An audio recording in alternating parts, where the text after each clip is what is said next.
Nimeacha mshahara mzuri, tuna Tanzania Audit tunaijua ilikuwa na mshahara mzuri.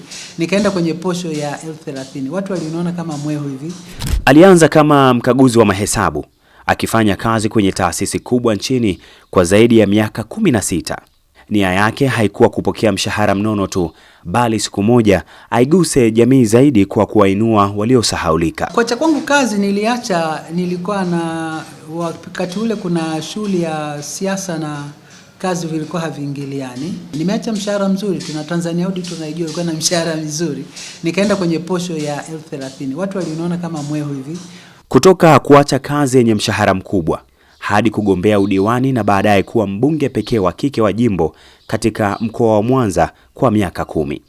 Huyu ni Dr. Angelina Mabula, waziri mstaafu na mbunge wa jimbo la Ilemela aliyemaliza muda wake, ambaye kwa sasa ni mneki akikitumikia chama.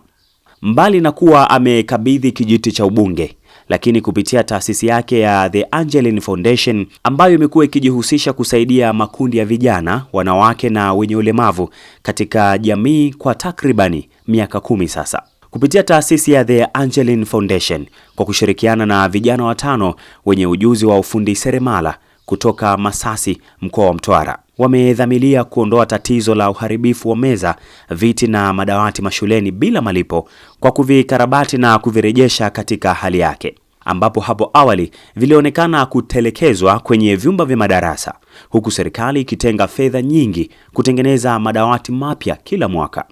Kwenye swala la ukarabati wa madawati nikili tu kwamba niliona kijana mmoja anaitwa Mgosi kutoka Mtwara alikuwa akitangaza kwamba wao kama vijana wazalendo wameamua kusaidia serikali wakiunga mkono juhudi za Rais Dr. Samia Suluhu Hassan katika swala zima la kuhakikisha mazingira ya shule ya kufundisha na kufundishia yanakuwa salama. Na wakawa wamelenga kwenye madawati ambayo muda mwingi yanakuwa yameharibika alafu hayakarabatiwi. Sasa nilipoona wale nikaipenda sana, nikasema this is a good idea, kwamba ngoja na mimi niseme nao kama wanaweza kuja Mwanza ili waweze kufanya kazi hiyo. Kwa wao passion yao ni kuhakikisha kwamba wanafanya kazi ya kizalendo kama vijana, lakini pia wanahitaji kuona mazingira yanabadilika. Sasa nikaangalia na mimi niko nashughulika na masuala ya elimu, na hii inagusa moja kwa moja uboreshaji wa sekta ya elimu. Na tunatambua Mheshimiwa Rais Dr. Samia Suluhu Hassan amefanya kazi kubwa katika kuwezesha miundombinu ya mashule. Na anapowezesha miundombinu ile ya mashule anajenga madarasa complete pamoja na madawati yake. Changamoto inakuja madawati yanapoharibika yanawekwa pembeni. Sasa kadri yanavyozidi kupungua ndivyo jinsi mazingira ya watoto kukaa yanakuwa pia hayatoshelezi. Kwa hiyo utakuta kama shule za msingi dawati la watu 3 4 wanakaa hata 6 kwa sababu tu mengine yameharibika na hayana ukarabati. Kwa hiyo nilipoiona hiyo idea nikaifurahia. Kwa kutambua umuhimu na uhitaji wa zoezi hilo la ukarabati wa meza, viti na madawati mashuleni bila malipo katika mkoa wa Mwanza, tayari zoezi hilo limeanza kufanyika katika halmashauri ya jiji la Mwanza kwa kuanza na wilaya ya Nyamagana, ambapo jumla ya viti na meza zaidi ya 5,000 vimekarabatiwa, huku lengo ikiwa ni kukarabati meza na viti zaidi ya 10,000 na kurahisisha mazingira rahisi ya kujifunzia wanafunzi. Mpaka sasa hivi wameshazifikia shule 3, leo wanakwamia ya 4. Walianza na shule ya Fumagila sekondari ambayo ilikuwa na meza 88 na viti 36, wamemaliza kutengeneza.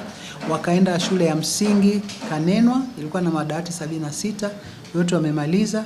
Kwa hiyo walijana kuanzia juzi walikuwa Igoma ambako kulikuwa na viti 235, meza 117 ambazo wamefanya, na zingine zimechomwa kama 62. Kwa hiyo jumla ukiangalia wamefanya kazi katika hizo jumla ya shule, meza walizozitengeneza ni 205, viti 271 na madawati 76 kwa kipindi hiki.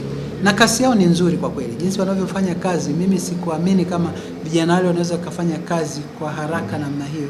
Unakuta shule moja wanakaa siku moja 2 wanaondoka. Siku moja 2 wanaondoka. Kwa hiyo mpaka sasa kazi imeenda vizuri na wanaendelea na kazi kama kawaida. Ukweli watakuwa wameokoa pesa nyingi sana. Kwa mfano ungechukua tu fundi wa kawaida kukarabati dawati sio chini ya 15,000 mpaka 20. Hiyo ni seti moja ya dawati. Hao wamefanya bure. Manake ni kwamba ukizidisha sasa pesa na idadi ya viti na meza walizokarabati ni pesa nyingi. Sijazipigia hesabu lakini ni pesa nyingi. ya tuchukulie tu wastani wa 15,000 kwa seti nzima kukamilisha katika kutengeneza. Maana mafundi pia wana gharama. Juma Kasim ni kiongozi wa kikundi cha vijana mafundi. Anasema mwanzo walianza vijana 10 wakiwa na morali ya kazi, lakini kutokana na kazi yao ya kujitolea, wengine waliamua kusimama na wao kuendelea kutoa huduma bure. Mwanza ikiwa ni mkoa wao wa 4, wakiwa na lengo la kuokoa fedha za serikali zinazotumika kuboresha elimu nchini. Hichi kikundi nilianzisha na vijana 10. Lakini nilitumia kauli vijana tuijenge Tanzania ni yetu sote. Kwamba vijana tu tunajitoa. Kujitoa ina maana kwenda kufanya marekebisho kwenye mashule, madawati yale mabovu. Ina maana nikawa nachukua vijana twendeni jamani kwenye mashule tukawasaidia wale watoto ambao wanaokaa chini. Rais wa Jamhuri ya Muungano wa Tanzania anawekeza pesa nyingi sana kwenye majengo ya shule pia na madawati. Unakuta haya madawati yanavunjika mashuleni, watoto wanakaa chini, wengine wanakaa 4. Ina maana ufaulu mwisho wa siku unakuja kuwa mdogo. Vijana wengi walikata tamaa kwa sababu wanaona ni swala la kujitoa. Na wengi hawapendi kutumia neno la kujitoa. Kwamba mimi ni fundi na nina kipaji na nina uwezo wa kufanya kitu. Kwa nini nisijitoe? Nikaanza hii kampeni ya kujitoa, kufanya marekebisho ya madawati. Na kweli hii ni adha kubwa sana ambayo lipo kwenye mashule. Hakuna shule utakayokuta utapata madawati 3, 4, 5. Ina maana ni 50, 200 kawaida kila shule unaokuta. Kasim anawasihi vijana kuendelea kujitoa kwa bidii, ikiwa ni pamoja na kutumia ujuzi wao walionao kulisaidia taifa lao bila kujali maslahi, kwani kupitia huduma wanaoitoa ni baraka kwa wanafunzi walioko mashuleni, kuwahamasisha wasome kwa bidii. Kila jambo unaolifanya kwa imani na Mungu atakupa kwa imani. Huyu Angelina Foundation mpaka sasa hivi hatuna kwamba tulichomfanyia sisi. Lakini kwa kweli sasa hivi sisi ndo anotuwezesha kila unachoona hapa sisi tulipo. Haya mavazi sio kwamba tumetoka nayo. Sisi haya mavazi yote ametununulia, pia ma-t-shirt ametununulia. Kila kitu tunachotuona ametuwezesha yeye. Ina maana sisi kwa ni jambo la kumshukuru kwa jinsi alivyotuwezesha, na sisi vijana mpaka sasa hivi tunaona tuna furaha kwa sababu vyote hivi tunavyoviona tumepata kwa niaba yake yeye. Ukisema unaanzisha tena programu ya kuanzisha tena madawati mapya, ina maana katika haya madawati 500 sasa na milioni 40. Lakini sisi tumeifanya kazi hii kwa vijana wako kushirikiana ndani ya siku 4 kuyaokoa madawati haya yote ambayo yatakayoshindikana, naona ni kidogo sana. Yaani sisi tunatamani sana vijana wengi wajiunge kwa sababu ajira ni ngumu. Lakini utakapokuja kuingia hapa unaweza kushangaa unapata ajira humu. Ina maana hata tunavyofanya hivi, wewe ni fundi, wewe huna ufundi, njoo ukae hapa, utajifundisha, utajua mengi na utaonana na watu wengi, utajifundisha, utajua maisha jinsi yanavyoenda. Lakini ukisema unalalamikia serikali ajira, kwa kweli unaangalia, ndio maana unakuta asilimia wengi matajiri ni watu wengi walioishia elimu ya chini. Ni watu wengi wanapenda kujipambania wenyewe kuliko kusubiria ajira. Mkurugenzi wa halmashauri ya jiji la Mwanza, wakili Kiomoni Kibamba, kwa upande wake ameishukuru na kuipongeza taasisi ya The Angeline Foundation kwa kuratibu ujio wa vijana kukarabati madawati, huku akiainisha idadi kubwa ya uhitaji kwenye eneo lake. Kwangu mimi changamoto ni kubwa kidogo ya ukarabati, kwa sababu kwa mfano kwenye shule za msingi nina madawati 2000. Madawati 2000 yanahitaji kufanyiwa ukarabati. Na ndiyo kazi ambayo tunategemea hawa vijana waifanye. Na wakifanya hivyo, kwa mwaka huu peke yake tumetengeneza madawati 8000 katika halmashauri la Mwanza kwenye shule za msingi. Na tukiongeza na ukarabati wa haya 2000, jumla tutakuwa tumetengeneza madawati 10,000 kwa mwaka huu, ambayo tunatarajia watakuwa wamekaa watoto 30,000 kwenye madawati. Kimsingi mimi kama mkurugenzi nimshukuru Mheshimiwa Dr. Angelina Mabula, kwa diwani mbunge mstaafu, kwa kazi nzuri anayoifanya ya kuona changamoto kwenye jamii na kuzitafutia ufumbuzi. Wakili Kibamba, pamoja na pongezi kwa vijana hao walioamua kujitolea ujuzi wao kwa taifa, pia ameziomba halmashauri zingine nchini kuchangamkia fursa kwa kuwatumia vijana hao kuokoa fedha ambazo zingetumika kununua madawati, huku akitumia msemo wa kizuri kula na nduguyo. Kwanza mimi ni mwenyekiti pia wa wakurugenzi Tanzania. Kwa hiyo na wito wangu kwa wakurugenzi wengine, jamani, kuna dili huku kwenye hii foundation ya Mama Angelina Mabula, na wanasema wahenga kizuri kula na nduguyo. Kwa hiyo ndugu zangu wakurugenzi, wito wangu kwenu, kipo hiki kikundi, mfanye tu tathmini ya kuangalia kila mmoja na madawati mangapi, mnunue vifaa. Hawa vijana wako kwa ajili ya kusaidia nchi na taifa. Mimi mwaka huu peke yake tumetumia karibia shilingi bilioni 1.8 karibia kutengeneza hayo madawati 8,000. Wangeweza kupata na wao wakapata chochote.